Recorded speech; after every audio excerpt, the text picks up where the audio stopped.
Thomas Sandret, bonjour. Bonjour. Vous nous recevez chez vous pour cet entretien. Merci beaucoup, tout d'abord. Euh, Est-ce que vous pourriez nous dire, pour commencer, où vous avez l'habitude d'écrire? Est-ce que vous écrivez plutôt chez vous, sur votre bureau, ou bien dehors, dans un café, dans des bibliothèques? J'écris surtout à la maison, mais à vrai dire, on était confinés ces derniers temps, donc c'était un peu la seule solution. Dans les cafés aussi, j'aime bien que ça bouge un peu, que ça vive et qu'il y a des conversations, et c'est pour ça que jamais dans les bibliothèques, parce que ça m'angoisse, cette atmosphère studieuse, c'est impossible de se concentrer dans le silence, quoi. Donc plutôt café ou à la maison, en laissant la porte ouverte et en écoutant les gens passer, quoi. Ça vous déconcentre pas, du coup, d'entendre des bruits de conversation, de musique? Non, c'est plutôt l'inverse. En plus, ça permet un peu de désacraliser le truc, parce que quand on se dit, oh là là, j'écris, on se met un peu la pression tout seul, alors d'avoir l'impression de participer à la vie ou quoi, quand même, je trouve que ça, non, ça aide à se concentrer, ouais. Et quel est votre rythme de travail? Est-ce que vous arrivez à écrire tous les jours? Est-ce que vous cherchez à écrire tous les jours? Ou est-ce que, au contraire, vous écrivez par période? Je pense que je cherche à écrire tous les jours. Après, c'est pas, il y a beaucoup je sais pas comment appeler ça, de déchets ou de choses qui ne deviendront jamais rien. Euh, Donc ça veut pas dire que le fait d'écrire tous les jours, ça veut pas du tout dire de vraiment travailler un projet en particulier ou quoi. Ce serait ouais, plus une hygiène, quoi. Mais le moment où on se saisit d'un projet, on essaie de le mener à bout. Bon, moi j'ai terminé qu'un seul roman, donc je peux pas en parler avec précision, mais ça me semble plus rare. Après, d'écrire, j'essaie de le faire tous les jours. Après, j'y arrive pas, bien sûr. Vous écrivez plutôt le matin, le soir? Ouais, le matin. Le matin, d'accord. Après, j'ai plus le courage. Ok. Et est-ce que vous écrivez depuis longtemps? Vous êtes un écrivain précoce qui écrivait depuis votre enfance? Ou est-ce que c'est venu un peu plus tardivement? Je sais pas, avec l'adolescence, les études? Non, c'est venu plutôt, je dirais, à la fin de l'adolescence. Même si l'idée d'écrire est venue un peu avant, mais le temps que ça fasse son chemin et le temps de s'y mettre, plutôt à la fin de l'adolescence, ouais. D'accord, ok, super. Et vous êtes autodidacte, ou alors est-ce que vous avez commencé à écrire avec des ateliers d'écriture comme d'autres, par exemple? J'ai... Je dirais qu'à la base, j'écrivais tout seul, mais finalement, je suis passé par le master de création de Paris 8. Je sais pas si D'accord. vous connaissez. Celui où, par exemple, David Lopez est passé par là, l'auteur de Fief, ou Fatima Das, qui a plutôt eu du succès ces temps-ci avec La Petite Dernière. Et donc j'ai aussi écrit dans ce cadre, et je pense que ça m'a permis de me cadrer et de terminer l'avantage, quoi. D'accord. Vous avez écrit ce roman dans ce master-là, du coup? Ouais, D'accord, ouais, ok, ouais. super. Est-ce que vous pourriez justement nous parler un peu de ce roman, le présenter pour nos spectateurs? Ouais, je déteste le pitcher, mais parce que je sais pas très bien ce que ça raconte, mais c'est l'histoire d'un jeune homme qui participe à un tournoi de tennis et à mesure qu'il avance dans le tournoi, que les tours passent, je dirais qu'il est de plus en plus paumé dans sa vie personnelle, quelque chose comme ça. D'accord, ok, très bien. Et vous avez publié ce roman, du coup, dans une maison d'édition relativement indépendante, les éditions Tristram.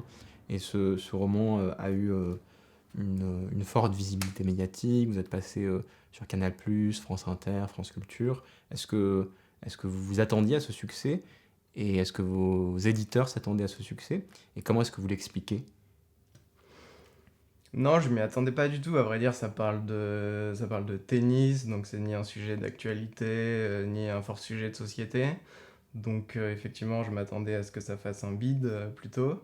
Je sais que je l'ai publié dans une maison d'édition que j'aime beaucoup parce ils ont l'habitude de publier des choses qui sont considérées comme un peu atypiques, impubliables. Par exemple, c'est vrai que le sport et la littérature, ça fait rarement bon ménage, mais eux, leur objectif, c'est pas non plus de faire des grands tirages ou d'être dans les grands médias, donc c'était plutôt une bonne surprise. Après, bon, ça reste un succès limité, on est quand même nombreux à sortir des livres, il y en a beaucoup par an, et puis ça y est, l'avantage commence à disparaître un peu, mais voilà. D'accord. Et donc, effectivement, c'est un thème qui est relativement original. la relation entre le tennis et la littérature. Pour autant, plusieurs écrivains ont traité de ce thème par le passé. On peut penser à Valérie Larbaud, à Proust, à d'autres écrivains, à Serge Danet par exemple. Est-ce que parmi ces écrivains, à Marguerite Duras aussi, est-ce que parmi ces écrivains, certains vous ont influencé? Est-ce que vous vous situez dans leur lignée ou pas? J'ai l'impression que le tennis peut être présent dans la littérature, mais toujours un peu en arrière-fond, quoi, comme une ambiance un peu bourgeoise ou quelque chose comme ça, mais je l'ai rarement lu vraiment sur le devant de la scène. Sauf, effectivement, ce qui m'a le plus influencé, en termes d'écriture, c'est les chroniques de Serge Danet, qu'il a écrites pour Libération, et qui, là, sont sorties chez POL depuis.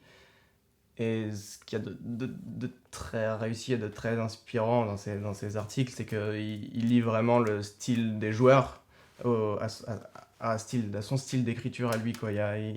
Il essaie de comprendre quel est le style des joueurs comme Wilander, comme Borg, comme McEnroe, et il le fait par une espèce de mimétisme littéraire pour moi, était un peu à l'origine de l'avantage. Je me suis dit que c'était possible de faire le pont entre style tennistique et style littéraire, et que c'était intéressant à travailler comme idée. C'est-à-dire que, pour faire une analogie, le personnage de Cédric est un personnage plutôt passif. Pardon, le personnage de Marius est un personnage plutôt passif, qui a un style de jeu plutôt défensif. Et de la même manière, votre écriture est plutôt blanche, neutre. Est-ce que c'est ça que vous avez essayé de faire, justement, de restituer ce style de tennis et puis cette personnalité du personnage de Marius à travers une écriture plutôt neutre? Ouais, c'était une de mes idées fortes. Dans son style tennistique, à ce personnage, il n'y a aucun esbrouf, aucun effet. Il y a une forme de minimalisme et de recherche d'efficacité pure que j'ai essayé de travailler exactement la même chose dans l'écriture, en fait, pour que j'avais l'impression que c'était ça qui ferait la force de ce roman-là, quoi. C'est que on puisse plus séparer écriture et tennis, quoi. Que son style sur le terrain, ce soit la façon dont les choses sont relatées dans le livre. C'était ça l'idée forte que j'ai essayé de travailler, ouais. D'accord. Et pour quelle raison, pensez-vous que le tennis est un thème intéressant au plan littéraire? Qu'est-ce qui rend le tennis littéralement intéressant? Pourquoi est-ce que vous avez justement décidé de le mettre au premier plan, contrairement aux écrivains dont on parlait auparavant, qui l'utilisent plutôt comme une trame de fond? Je sais pas vraiment si c'est intéressant. Moi, ce que je peux dire là-dessus, c'est que ce qui, j'ai l'impression qu'il y a un sport qui est très littéraire ou cinématographique, c'est la boxe. Et l'une de mes idées aussi, c'était de me dire, est-ce qu'on peut faire comme un roman de boxe, mais avec du tennis, quoi. Parce qu'en fait, c'est pareil, c'est un duel, mais c'est peut-être moins visuel, moins fort, parce que les joueurs sont à distance, quoi. Ils se donnent pas des coups directement. Donc, l'une de mes références, c'était de voir qu'est-ce que ce serait un roman de boxe, mais en fait, avec du tennis à la place. Et l'autre chose, je pense, l'autre vertu du sport dans l'écriture, c'est que on fait que décrire des gestes, c'est que de l'action. Et du coup, l'écriture se porte très facilement dessus. Je pense que c'est vraiment vraiment une bonne école du style, quoi. Et probablement, il y a plein de journalistes qui écrivent très bien parce que ils ont fait leur classe en journaliste sportif. Je pense que c'est intéressant sur ce point d'écrire sur le sport, oui. Et est-ce qu'on peut aller plus loin encore et affirmer, vous me dites si je me trompe, que dans votre roman, le terrain de tennis est aussi une métaphore de la relation humaine, dans la mesure où finalement il symbolise en quelque sorte la conflictualité qui est inhérente à toute relation humaine, puisque le tennis est un sport très, très frontal, d'opposition très frontale, comme vous venez de le dire. Et dans cette perspective, qu'est-ce que le tennis pourrait nous dire de notre rapport à nous-mêmes et de notre rapport aux autres? Ouais, il y a un truc très fort qui est le concept de l'adversité, en fait. Sur le terrain, le personnage de Marius, il est confronté à des adversaires. Comme finalement le roman est constitué à la fois des scènes sur le court où il fait face à un adversaire, à des scènes hors court où il mène sa vie quotidienne, il y a presque une espèce de contagion de ce qui se passe sur le court à ce qui se passe hors court, et il a une relation tellement, c'est un adolescent, donc il a une relation tellement méfiante au monde, il est tellement dans sa carapace finalement que oui, c'est comme s'il voyait tout le monde comme des adversaires, même hors du cours en fait. Donc il y a ça, oui, c'est D'accord. sûr. Et est-ce que comment dire, est-ce que le sport, est-ce que le tennis n'exacerbe pas cette confrontation dans la mesure où vous montrez aussi la dimension d'intimidation psychologique qui peut exister dans un match de tennis. Je pense par exemple à cette scène où Marius est presque en larmes, Mhm. pleure face à un adversaire qui l'intimide, qui l'intimide psychologiquement. Euh, donc, est-ce qu'il n'y a pas une forme de violence inhérente à ce sport? Et est-ce que vous pourriez revenir dessus? Ou est-ce que cette violence est plutôt le propre de la compétition en général? Je pense que il y a la compétition, mais c'est vrai que dans le tennis, il y a ce côté duel où on est vraiment un contre un, qui fait qu'il y a, à mon avis, une violence psychologique beaucoup plus forte que dans d'autres sports collectifs, par exemple. Et effectivement, dans le roman, Marius en fait l'expérience quand elle est exercée contre lui, mais il fait aussi l'expérience de certains moments où c'est lui qui sent qu'il exerce une violence psychologique, qu'il a un ascendant, il utilise des métaphores comme maintenir la tête de l'adversaire sous l'eau ou ce genre de choses. Et je pense que ça fait partie de... Si c'est un roman d'apprentissage, il, il se rend compte aussi que sur le cours, il peut avoir cet ascendant et ça le gêne, ça lui fait peur et en même temps ça l'attire évidemment parce qu'il y a sans doute quelque chose de jubilatoire à dominer son adversaire et aussi quelque chose d'effrayant. Donc ouais, il y a ça aussi. Ouais. D'accord. Et est-ce que comment dire, vous considérez votre roman comme un roman d'apprentissage? C'est bien l'expression que vous avez employée. Euh, et pourtant, c'est étonnant parce qu'on a toujours la sensation de ne pas savoir exactement ce que le personnage de Marius retire de son expérience. Et la fin, je trouve, va un petit peu dans ce sens, dans la mesure où finalement on a du mal en tant que lecteur à savoir quel est enfin ce que Marius apprend. Et je trouve que c'est aussi ça qui donne le charme de ce roman, c'est cette indécision. Est-ce que vous pourriez revenir un petit peu dessus? Ouais, je dirais que c'est un roman d'apprentissage, même si effectivement c'est inavoué et il y a un jeu là-dessus parce que à la fin il semble justement au personnage que tout ça a été vain peut-être, mais en même temps à mesure qu'il passe les tours, euh, non seulement sur le cours il se découvre lui-même, même si peut-être il se rend pas compte de l'importance que ça, mais il découvre probablement des nouvelles zones, c'est un peu emphatique de dire ça, mais des nouvelles zones de sa psyché, quoi. Et aussi, en passant des tours, finalement, vu qu'il est en vacances, il est obligé de rester sur place. Et entre les tours, c'est aussi prétexte à faire des expériences, notamment amoureuses, ou qu'il aurait peut-être pas fait sans ce tournoi. Après, je dirais que lui, sur le coup, il est pas, c'est un ado qui n'est pas capable de trier les choses importantes des autres, mais je pense on peut imaginer qu'il en tirera quelque chose quand même. Mais c'est vrai que le roman ne dit rien clairement, parce que ça me semble plus intéressant comme ça. Mais... Et effectivement, c'est ce qui, je trouve, excuse-moi, je suis désolé. Ce qui fait que le roman conserve une part d'ambiguïté assez forte.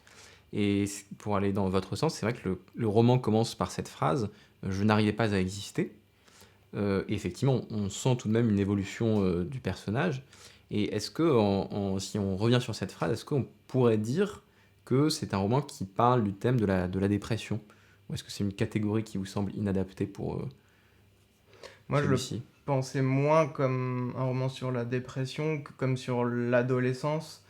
Mais pas l'adolescence au sens où on peut la voir, je sais pas, dans les séries, ou assez flamboyante, avec des jeunes gens très à l'aise dans leur corps, à l'aise avec leur sexualité, avec leur style vestimentaire. Enfin bref, c'est plutôt une adolescence telle que en fait je la vois dans la réalité plutôt, c'est-à-dire sous une carapace, dans quelque chose de refus du monde, de réticence face à la moindre expérience. Je pense qu'il n'est pas dépressif ce personnage, mais qu'il a en l'occurrence besoin de s'extérioriser et que le roman peut aussi être lu comme ce combat pour faire exploser cette carapace, mettons, et il y a des moments où elle semble se fendre et puis se reconstruire aussitôt parce que rien n'est jamais si clair, mais plus que dépression, je dirais, ouais, l'adolescence, quoi. D'accord. Excusez-moi. Et à ce sujet, d'ailleurs, on peut lire sur sur la quatrième de couverture de votre livre que l'avantage, on perçoit dans l'avantage un écho lointain des livres de Camus.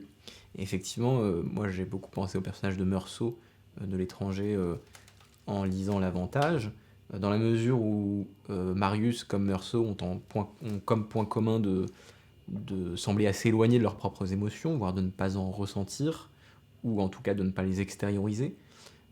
Est-ce que vous assumez cette filiation ? Est-ce que L'étranger de Camus est un livre qui vous a influencé pour l'écriture de l'avantage ?